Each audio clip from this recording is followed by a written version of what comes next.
Hello world, welcome back to the critically acclaimed BSN podcast Band on Band. On this week's episode I sit down with Joey from I Told You I'd Eat You and we have a little bit of a chinwag about the band mewithoutYou. It's funny how one member of one band, from a band with lots of words all together, no spaces, talking about a band with a word. Anyway, there's some chats here about music, discovering bands the good old-fashioned way, and a bit of philosophy, so don't say we never treat you. Roll the clip. All right, welcome back to another episode of Band on Band. Been recording quite a lot recently, and on today's show, we're talking with Joey from the lovely I Told You I'd Eat You about the lovely mewithoutYou. How's it going, Joey? It's going great. Well, under the circumstances, but it's going good, yeah. Having a great time. All things considered, it's going fine. Yeah. That's a different podcast they wouldn't have me on. No. So we're sitting down to talk about Band on Band. You have picked the elusive and wonderful mewithoutYou. I have. Yeah. Why don't you talk to me about the first time you ever listened to them, how that made you feel, even like how you discovered them? Cool, yeah. So mewithoutYou were really early for me. A lot of heavier stuff I got into sort of later. Like I never when I was younger, I didn't think I liked shouting on records, and then I literally mewithoutYou what changed my mind on that, because I was like, it's pretty cool. Yeah. So yeah, basically, I'm probably like 14 at this point, and I know that I love Fall Out Boy. I know, and we all did. Yeah, of course, yeah. I still do. Yeah. I know I love Fall Out Boy. I know I love most bands on Fueled by Ramen. My favorite bands are Fall Out Boy, The Academy, and The Hush Sound at this point. Which I still stand by. Where did it all go wrong? I know. So I'm well into all that. But all that leads me to absolutepunk.net, right? And so I was very young on that site, but I had a bold name on it. Did you ever see those? If you posted if you were a member for long enough and you had made enough posts, you would get a bold name. Like your name would be bolded on the forums. And I was around long enough on absolutepunk.net to get that. I was very royalty in house. Yeah. Very, very proud of that. I worked hard. So anyway, on there, I think Brother Sister had just come out. And I was reading all the reviews because I was like, I should probably find music that isn't just all the same label. I had this idea that I should broaden my horizons. So I went there, and it was this record that they just said had really great lyrics. And I was like, I like listening to what the singers are saying. So I listened to it. I think I downloaded like a job lot of heavier bands that I had been meaning to listen to because I wanted to get into heavy music. I think I probably downloaded Brother Sister. I think I downloaded Misanthropy Pure by Shai Hulud. And there was something else as well. There was some, to me as a child, that was all filed under the genre, from what I understood, louder music. This is peak 2006. Yeah, but for real, man. All I wanted that Christmas was the Pretty Odd special edition vinyl. Yeah. I still want that for Christmas now. Yeah. I think they re-released it, didn't they? Anyway, I'm getting off track. Anyway, I'm downloading tons of shit that I think I should be into, and I think I started with Brother Sister because it was like the one that had just come out that everyone was talking about, and from the moment I heard like The Rain on the first track, Mists of Men, I was just like, oh shit, like this is a lot. Like it was just like listening to something, and I knew that this person was trying to communicate something. This band was trying to communicate something very specific to me, and they were sort of asking me to listen. And it was in such a bold way that, like, at the time, the only record that I listened to that spoke in a way that felt direct to me was Is a Real Boy by Say Anything, right? Like, that was like very much a personal record where he's saying real specific stuff, and he's sort of hoping you relate to it. But on this record, it kind of reminded me of stuff that's very much in my life from when I was growing up, of sort of spirituality, sort of non-religious spirituality. You know what I mean? That is, broadly you might say like Abrahamic, right? So it's influenced by Christianity and Judaism and Islam. But I never had I never listened to someone else who was talking about those things. I thought those were things I talked about with my family, and records were for singing about relationships.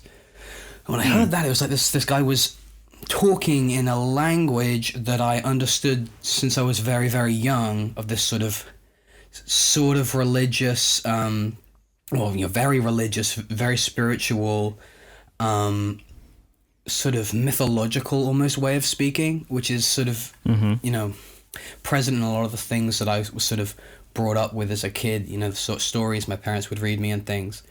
So, when I read more about the dude, I was like, oh shit, this guy, a lot of his life kind of sounds like a cooler version of my life, like... He gets it. Yeah, I was like, damn, like... So I was 14, and pretty much the moment I heard Brother Sister, that was like... That was like, suddenly, like, the idea of there being such a thing as a post-punk... something after punk suddenly was in my head, which is crazy because everything I had been listening to was some form of post-punk, right? Like Fall Out Boy, arguably after punk and informed by it, right? But like I was like, whoa, this is like new punk, even though what they were doing was harking back to things that were much earlier, if you know what I mean. Yeah, absolutely. I came to this band unfortunately a little later than that. I think I came in around sort of like 10 Stories, Pale Horse after that, I believe. Yeah, Pale Horses. But the thing that sort of struck out to me the most is that it was one of those bands that fit in a category where you actually had to sit down and listen to the lyrics, or you actually had to read the lyrics whilst you're listening along to it, just to even get what's going on, because it's coming at you at such a fast pace. For sure. And I always enjoyed that sort of engaging. I always engage with music that way anyway, sort of with reading and stuff. But like you're saying, there's a lot of thematics and stories throughout this, and I hadn't actually listened to this. Brother Sister album until today, and I really enjoyed it. Yeah, it's great, isn't it? I really enjoyed it. I re-listened today and forgot how many sections on there are just embedded in my musical DNA now. What would you say your favorite song is from the album? So it changes a lot, and it depends sort of what I'm looking for, if you know what I mean. I think Sign of a good album. Yeah, for sure. The first track that I remember being like, whoa, was C minor. Yeah. And then I remember like putting Wolf Am I on like a billion playlists. That is the tune that got me. Like that, because it's such a banger, right? Yeah. And wait, I have the Genius open, right? just in case we got into it. But it's got tracklist because it's not on Spotify, so I've got to go around to make sure I'm not talking nonsense.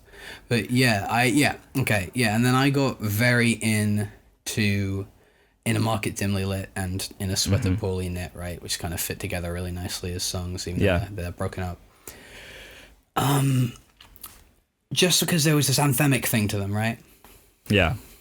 There's also January 1979 on the UK bonus one, which I think is actually on the album before as well.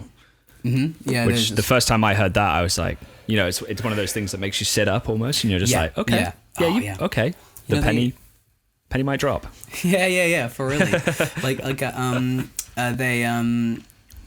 They won an MTV Woody Award for that. For the music video for January 1979. It was just crazy. This which is I all think the why, early 2000s lasts. They there's the Left Field Award, I believe. Wow. For this song. How am I going to say? Yeah, they had such a that song was such a weird kind of semi-hit for them. I think that's why it ended up being the bonus track on the British version. Interesting. Because I guess A to B, it was early enough that they were concerned that because A to B Life hadn't sold enough copies in British record stores, that people would buy the new one and not be able to find the old stuff. Which doesn't seem like something you do now, right? Like you wouldn't add an existing track as a bonus track unless it was like remixed or something like that, right? Because it's also compartmentalized. But I mean, Me Without You is one of the first bands that I remember trying to be a collector of. I really wanted. I wanted to be the number one fan. You know what I mean? Like I would read every interview, and I would because it was before Genius existed in the way it does now, where when we release something new, I will book out an afternoon and just do all the Genius annotations on it. You know what I mean? And just get that like clear and good, and then it'll just go up, and sometimes, and like it gonna actually make some conversations about the songs easier, because guys will be like, oh, I noticed you said this was a reference, can you talk to me more about that? And you know what I mean? So it has all the sort of like basic sort of spiel I would give on my lyrics up there, but this was obviously before that. So I remember even when 10 Stories came out, that was when it was still called Rap Genius, so you didn't get any other genres of lyrics on there. And I remember finding a blog post that I still have on my favorites bar on Chrome. I've never like had the heart to remove it, which is a guy going line by line through the lyrics of 10 Stories and listing every book or work of art that is referenced throughout it. Wow. Yeah. And like probably without that blog post by that guy, my life would be so different. Because like there were so many references to like philosophers and stuff, like beyond the religious stuff, that got me reading a lot of very I wouldn't consider out there now, like as an adult, but for like a 16-year-old, 17-year-old reading like Derrida and like Barth as well, like when I was like, it's like shaping you formatively, for sure. And I don't even really now, because I ended up going and like studying philosophy for a while at King's in London, because basically because of that record. Like it shaped my whole, because I was shaped you that much. Yeah, because I really wanted to understand what he was singing about, which meant I had to try and understand some famously very dense pieces of philosophy, often linguistic philosophy, that teenagers aren't really ready for. So yeah, right. I had to sort of, I threw myself in the deep end. It sort of shaped an awful lot of stuff. What was the time that you saw them live for the first time? What was that like? Oh, do you remember it? Hell yeah. So I was obviously very young when like Brother Sister came out, and I'm not even sure they toured that record over here. I think they did do a run over here. I think it may have been Catch Russ the Fox's era, like it was quite early. So there's a whole thing that, especially a lot of newer fans of the band, kind of don't really understand this sort of struggle that it was to be a British mewithoutYou fan for a minute, because it was like, it wasn't in the living memory of the scene. You know what I mean? It had happened, but like, it would be older people who were like, oh yeah, I actually saw them at like Give It a Name. And I'll be like, oh, fuck you. Shout out, Give It a Name. Yeah, for real. Like, so basically like, it was like impossible, right? Me and any people I got into them and stuff like that were completely unable to, I read a review of them playing live, and it mentioned Aaron's famous costume changes. And I remember being like, it is the 21st century, and I didn't know that my favorite lead singer does costume changes at this point in his career. I was like, that's the coolest shit I ever heard. He does costume changes? I have to know what he wears. Like that idea, like I knew he was an energetic performer that comes across on the record, but like there was a whole thing about how they played live and how that affected things that didn't get to me. So when I first saw them was in Brighton. What's it called? That venue. It's the same venue Appleseed Cast played when they came back. The Horn? Is it the Horn? Oh yeah, the Horn that's not around now. It's called Chalk, I think now. Okay. And you have to like go upstairs to get to the top room. Which is a venue where a lot of fun shows happened around that time. Very good venue. When I was like 19, right. I mean 18, 19 for that first tour. So I bought, so I bought tickets to like 4 of the UK shows, and I was like, I'm just going to travel. And so I saw them in Brighton. I saw them in London. And there was another show, but I booked a ticket to Manchester, and I didn't see them. I think this is the same tour. This may be the one after, but I'm pretty sure the reason I didn't see them, even though I had the ticket in Manchester, was that we were recording "I Am Not Your Fault." I'm sorry. I know. I'm sorry. But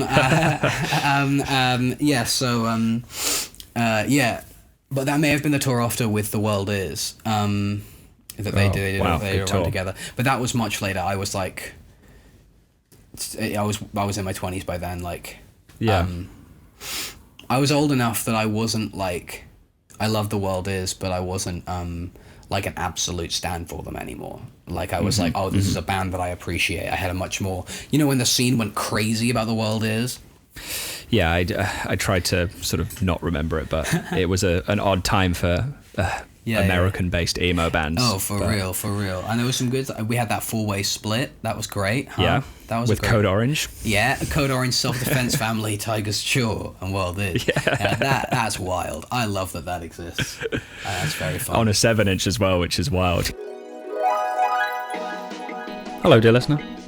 Do you like discussing at length what your favourite band's best song is? Do you like arguing with your friends about why a band's first album is arguably better than their last album? Then do I have the podcast for you. Swing On By Brackets, another BSM podcast about just that. Friendly and sometimes heated arguments about why some songs are just better than others. Brackets is a BSM podcast that takes no responsibility for your favourite song being binned off in the first round. Please listen responsibly, and remember, it's just for fun.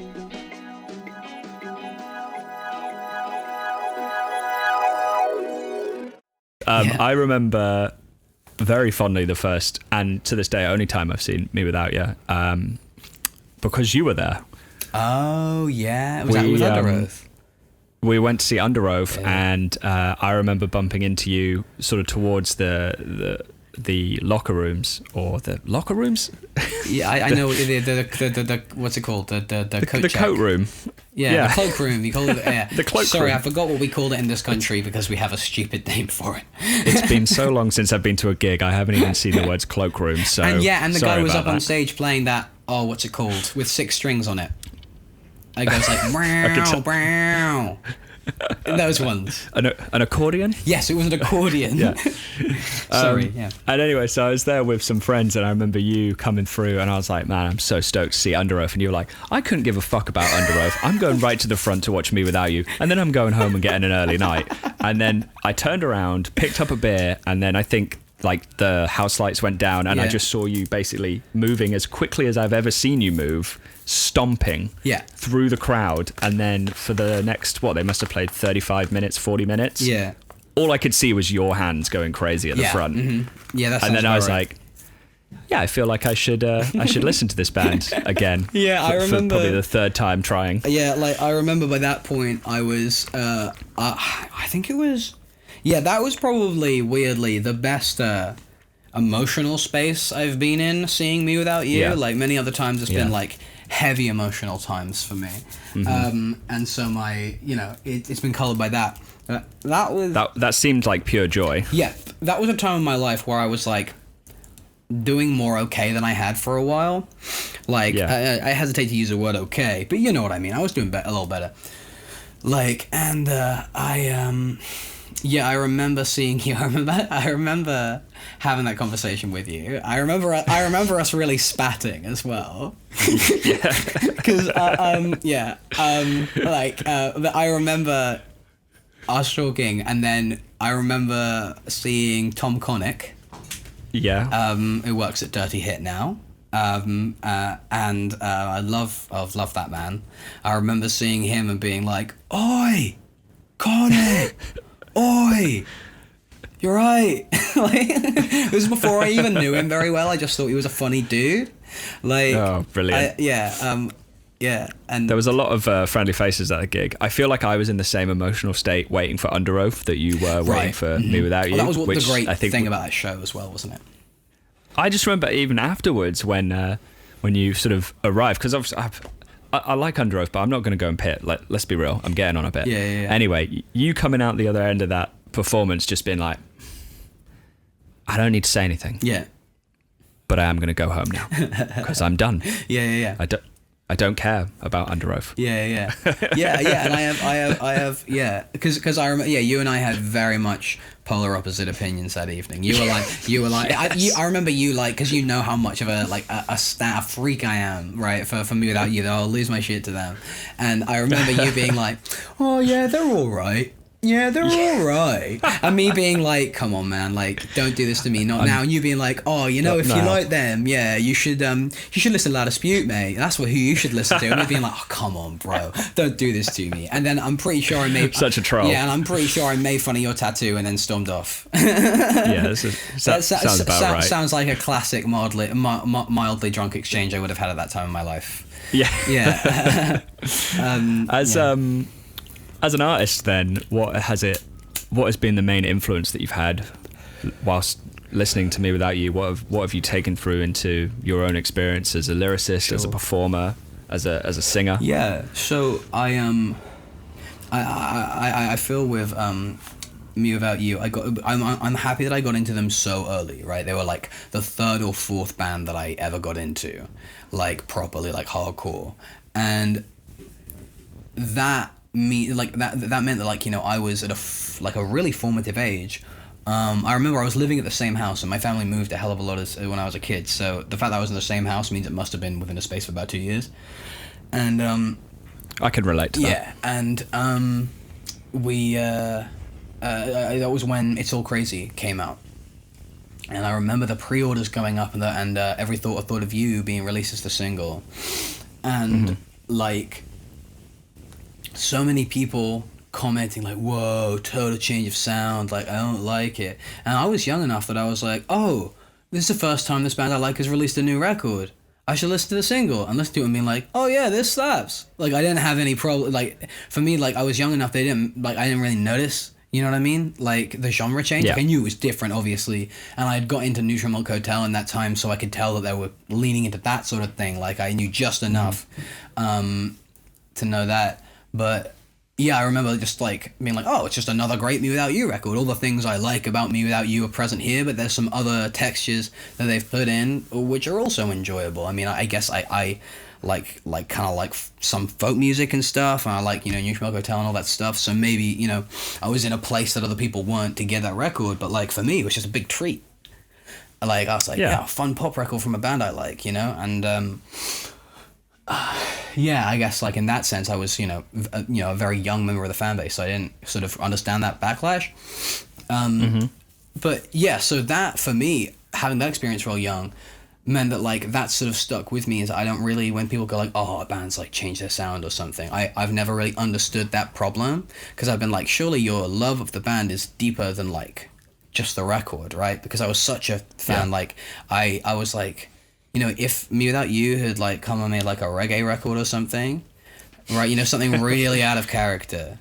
You know, maybe now as an adult, I would go back and go, that was a misstep. But at the time, I would have been like, okay, Aaron thinks the best way to talk to me. There must be something to this. Yeah, exactly. Aaron thinks the best way to tell me what he's got to say is through reggaeton or whatever right now, you know. It's through, it's through, you know, I don't know, show tunes or whatever. So, I would have just done it.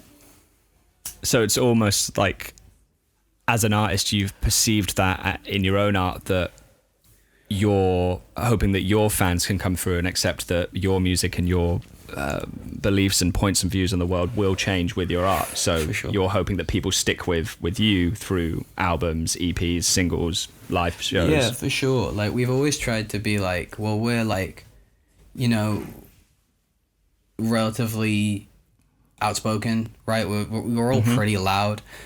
We all have like our pet, you know, political things that we really care about, but also on the core issues we really, you know, we do come together, and we have basically the same line.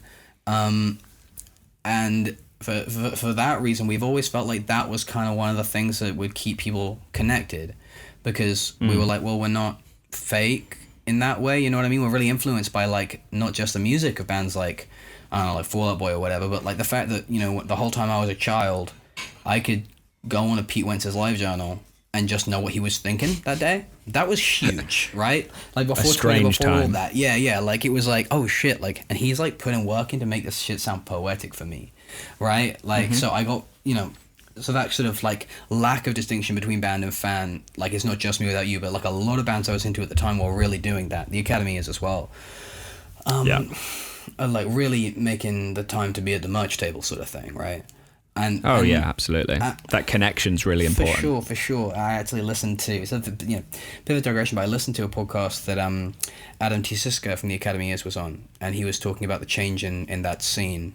And he basically said you can look at pop punk as to new metal what grunge was to like hair metal, in that it's this attempt to take it back to the roots and to try and be real.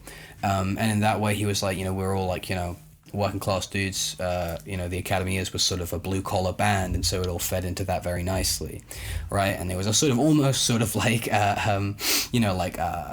Marxist sort of reading of it, because he was talking about the scene as class, as being rooted in class, and he said the Panic! At the Disco essentially lovely dudes, but they were able to do both. They were able to be larger than life and play this pop punk music, and that meant that from that point on, in the eyes of Anti Siska, the music was no longer blue collar, right? It was no longer hang out at the merch table kind of music. So people like you and me, we sort of saw that happen as we were growing up. We sort of saw it move to this stadium thing, like Fall Out Boy had dancers on the stage and stuff.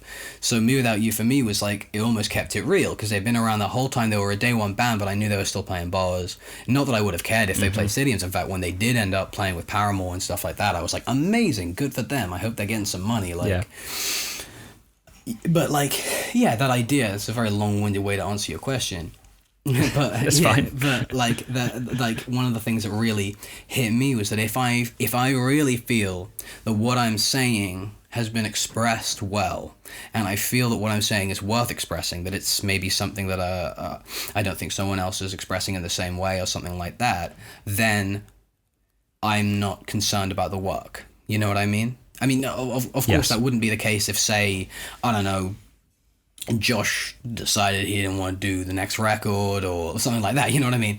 I'm not saying the lyrics is the only thing that matters. I'm saying that for my attitude to the art, as long as I know that my lyrics are strong and that there's a little bit hidden that you can go back to and have a look and really get in there. And sometimes, that can mean seeming impenetrable or things like that. But that's kind of, there's a constant balance that I think Aaron Weiss gets very well, and hits very well in that sense. Whereas on this one hand, it's these highfalutin these $20 words, big fancy way of talking. But on the other hand, he's really opening up, especially about his attitude to relationships and sex, rather than It's almost like he's opening up through hiding. He's opening up with big expensive words, but using that to mask his vulnerability. And he knows that. So when you connect with it, you're like, tip the hat. And it was a perfect way actually for me to learn philosophy, because listening to the lyrics, I might go, oh, he says, take a song like Fox's Dream of the Log Flume or something like that. He says, the first lyric is, provisionally I, practically alive, mistook sign for signified, right? And that's a real fucking dense opening lyric to your song that features Hayley Williams, right? That's a wild thing to do, right? Yeah. But that song, I was like, oof, a lyric like that to me as a 18-year-old, my 17-year-old, doesn't quite, maybe I don't understand it at first, but then later on in that song, he has that line where it's like, do you ever have that dream where you push the little kids off the top of the slide? She shook her head, no. I said, neither do I, right? That's a really funny lyric, and it sounds, I get what he means, right? He's talking about having a really fucked up thought, trying to share it with someone because you think you might have a connection, and then being like, no, I don't get that thought. You're a freak, and you being like, okay, cool, yeah, me neither, bro. Yeah. That's funny and relatable. So a lyric like that second one I can get immediately, but then wanting to understand that and being hooked in by that leads me to go, so what is the sign signified distinction? I look it up. It's a linguistic philosophy term, and I end up writing my I don't know if you did this. You go Google. No, yeah, you did A levels, right? Yeah. Okay. Did you have EPQ? Yeah. Right. So I did my EPQ in philosophy, and I wrote, comparing the work, and it was sort of it's supposed to be a purposefully like outlandish name for a paper, right? But I was writing a paper where I compared the work of Jacques Derrida and the work of Willard Van Orman Quine, who's a very scientific philosopher, right? He's but basically the sort of thing of some fancy stuff. So the thing of this paper that I wrote as like a 17-year-old, it's not a very good piece of philosophy, but the thing about it was that Quine is like a very, bells and braces maths essentially guy. He's a logic guy, right? He's writing words out like maths, and it's very dense, it's very hard to understand. And Derrida, essentially all of his philosophy was about like essentially vibes and feelings and stuff. My kind of guy. Exactly. And what I found myself was I cared about that math stuff, but Aaron was on this stuff about Derrida. He was on this stuff about philosophers who were whose ideas were a little looser. I mean, still very dense, but like a little looser, more continental. And that basically, I wrote that EPQ because of Fox's Dream of the Log Flame, right? I hear that mystic sign for signified. I look up those terms and I see that, like, you can see some philosophers like Derrida, who he references in other ways, talking about it as this sort of like airy-fairy thing, almost like you can move about and it's sort of malleable. And then someone like Quine being like, no, it's this, simple. And I thought those two ideas sort of combined were like me. So when I was 17, I really tried to do that, like really hard philosophy paper. And, it was an utter failure, but it changed my life because I ended up, submitting that to universities and all this stuff, which wasn't, a year before. Academically, I was, D's and C's. I was not a good student. I was very, very, very bad. And I had to retake all my exams in second year from first year, all this stuff. So, that what I loved kind of spurred me into academic achievement in that sense, in that part of my life, which I've long since forgotten, because I wanted to understand this music broadly, and I wanted to be able to express myself eloquently, and I thought the philosophy was probably the way to do it. Well, you've done very well and continue to do well at voicing your opinions eloquently, and you did say to me that you could probably speak about this band and their importance to you for 4+ hours. For sure. And I feel like a good question to end it on. It's more of a quick, sharp question, I think. Have you ever managed to get a costume change since seeing that one? Oh, that's a really good question. I've tried layering, right? I've tried layering as many things as I could, so I could take them off at different parts of the show. But like that, I always feel like doesn't work unless you're going to end the show shirtless. And right now, I am altogether too self-conscious of my body to do that. Basically, we're writing, there'll be, LP2, it's all going to happen. There will be a costume change. Anything is possible. And, if Me Without You, like they've often had like, big gaps between records, I might be winding it down, all that stuff. I just want to submit myself as if what you liked was costume changes and a person with distinct Jewish heritage dancing a lot. Then itoldyouiwouldeatyou are the band for you. I can't even think of a better way to round this off. Let's leave it there. Thanks so much for coming on, bud. Thank you. We'll talk soon. For sure. And that's that. Thanks, Joe, for coming on the podcast. I know you never really need an invitation to talk about Me Without You, but, your deep knowledge of that band is safe here with us. Band on Band is hosted by me, Connor P. Laws, and edited by my good friend and flat earther, Oscar Lydiard. Remember, be safe, don't go to the pub just yet, wash your hands, wear a mask, please, and always call your mother. Until next time. Bye.